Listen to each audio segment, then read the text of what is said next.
Olá, sejam bem-vindos a mais uma aula de latim. Hoje nós trataremos de maneira mais estrita a respeito da gramática latina e de maneira especial a respeito dos casos em latim. O caso em latim é aquela configuração que expressa determinada função de cada palavra no discurso em latim. Então, quando nós queremos expressar a função de sujeito, utilizaremos o caso nominativo, por exemplo. Quando quisermos expressar a relação de posse, que algo pertence a alguém, utilizaremos o caso genitivo. Quando quisermos expressar outras relações ou outras funções sintáticas, como objeto direto, como relações de localidade, dizer que alguém é de algum lugar, nós utilizaremos outros casos, como nós veremos nas aulas posteriores. Hoje nós introduziremos esse conceito de caso através desses dois primeiros. O caso nominativo ou nominativos, que, como mencionei, tem a função de expressar o papel do sujeito. E nós conseguimos perceber isso de maneira muito clara já pela sua nomenclatura. Nominativo se refere ao nome. E nome em gramática não é outra coisa senão a própria substância ou o substantivo, que em geral é aquele que pratica a ação. Então, utilizaremos o caso nominativo quando estivermos designando o sujeito de uma frase, aquele que pratica a ação. Neste caso aqui, segundo essa frase de Virgílio na Eneida, nós temos amor vincit omnia, ou o amor a tudo vence. Veja que o amor aqui é o sujeito da frase, portanto ele está no caso nominativo. Tá? Quando nós passamos para esses outros dois exemplos, perceba que nós temos uma diferença formal também, uma diferença na forma da palavra. Veja só, no caso genitivo, nós expressamos que algo pertence a alguém. Então, quando nós dizemos amor dei, estamos querendo dizer que o amor pertence a Deus, amor de Deus. Perceba que a palavra dei, originalmente, ela se escreve Deus, D-E-U-S, Deus. Ela, no caso, nominativo, quando ela é o sujeito. Mas aqui, quando nós expressamos a relação de posse, nós retiramos a sua desinência us e acrescentamos a sua desinência i. Então, em vez de Deus, dizemos Dei, amor Dei, ou seja, o amor de Deus. Mesma coisa quando nós dizemos Corpus Christi, ou seja, o corpo de Cristo. Perceba que a palavra, no caso nominativo, na sua forma original, é Christus, tem a terminação us, uma palavra masculina.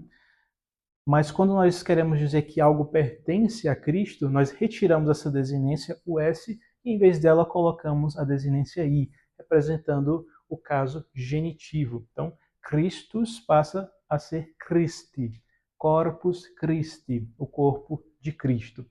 Perceba ainda que nós temos aqui duas palavras masculinas, né? E nós já poderemos gravar que nas palavras masculinas nós faremos sempre dessa forma, quando quisermos dizer que algo pertence a alguém. Nós simplesmente retiraremos a desinência us ou outra desinência que nós tivermos masculina, e no lugar dessa desinência colocaremos a desinência genitiva, que é o i, tá bom? É claro que nós sabemos que em outros casos nós teremos a mesma desinência, Por exemplo, quando nós falávamos da palavra fluvius, por exemplo, palavra para rio, e quando nós falamos rios, nós dizemos fluvii, ou seja, rios. Perceba que é literalmente a mesma desinência, mas nós perceberemos se se trata de caso nominativo ou de genitivo justamente pelo contexto. Se o contexto expressar posse, nós estaremos designando o caso genitivo. Se não, se for algo fazendo uma ação, algo ou alguém fazendo uma ação, nós estaremos designando o caso nominativo. Tá? No nosso material, nós vimos aqui alguns exemplos deste caso, né? Veja só, na página de número 13, Nós podemos ler a partir da linha de número 10, a partir da palavra Iulius. Nós temos Iulius pater Marci et Quinti est. Veja que nós estamos querendo dizer que Iulius é o pai de Marcos e pai de Quintus. Marcos e Quintus são duas palavras masculinas. Então nós retiramos o S e em vez do S nós acrescentamos o I. Então Marcos torna-se Marte e Quintus torna-se Quinti. E Quintus torna-se Quinti. Tá? Da mesma forma que Deus tornou-se Dei. Da mesma forma que Christus tornou-se Christi. Então, em seguida nós temos Iulius pater Iuliae quoque est. Ou seja, estamos dizendo a mesma coisa, mas em relação a Iulia. Que estamos dizendo que Iulius é o pai de Iulia. E perceba que quando nós colocamos uma palavra feminina no caso genitivo, nós acrescentamos a mesma desinência tradicional do plural nominativo, que nós já conhecemos. Por exemplo, relembremos que para uma palavra feminina como ínsula, ilha, quando nós a colocamos no plural, nós dizemos insulae, nós acrescentamos um E. Né? Quando nós estamos colocando uma palavra feminina no caso genitivo, nós fazemos a mesma coisa, nós acrescentaremos um E. Então, em vez de falarmos Iulia, nós dizemos Iulie. E perceba que a terminação, novamente, é a mesma, mas pelo contexto nós conseguimos distinguir muito facilmente se se trata de caso nominativo, se se trata de caso genitivo, tá? Em seguida nós temos outro exemplo. Emilia est mater Marci et Quinti et Iuliae. Perceba que aqui as três palavras do caso genitivo são Marci, que no caso nominativo é Marcos, Quinti, que no caso nominativo é Quintus, e Iuliae, que no caso nominativo é Iulia. Então, nós retiramos, no caso das palavras masculinas, a desinência US e colocamos a desinência I, e no caso da palavra feminina, nós acrescentamos a desinência E. Em seguida, nós temos Marcus Filius Iulii est. Aqui nós estamos dizendo que Marcos é filho de Iulius. Perceba que, neste caso, nós estamos dizendo a mesma coisa do que falamos anteriormente, mas pela perspectiva de Marcos. Antes nós falamos que Iulius era pai de Marcos, Iulius pater Marci est, mas agora nós estamos dizendo a mesma coisa, porém pela perspectiva de Marcos. Marcus Filius Iulii est.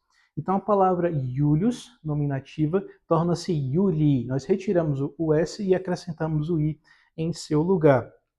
Mesma coisa com a palavra Emília, que é a esposa de Iulius. Marcus Filius Emiliae est. Ou seja, Marcos é filho de Emília. Então, já que a palavra Emília deve ir para o genitivo, nós acrescentamos o E e dizemos Emilie. Tá bom? Então, o caso genitivo expressa sempre essa relação de posse, de que algo pertence a alguém ou alguém pertence a alguém em uma situação análoga, né? Dizendo que alguém é filho de outra pessoa, alguém é algo de outra pessoa. Né?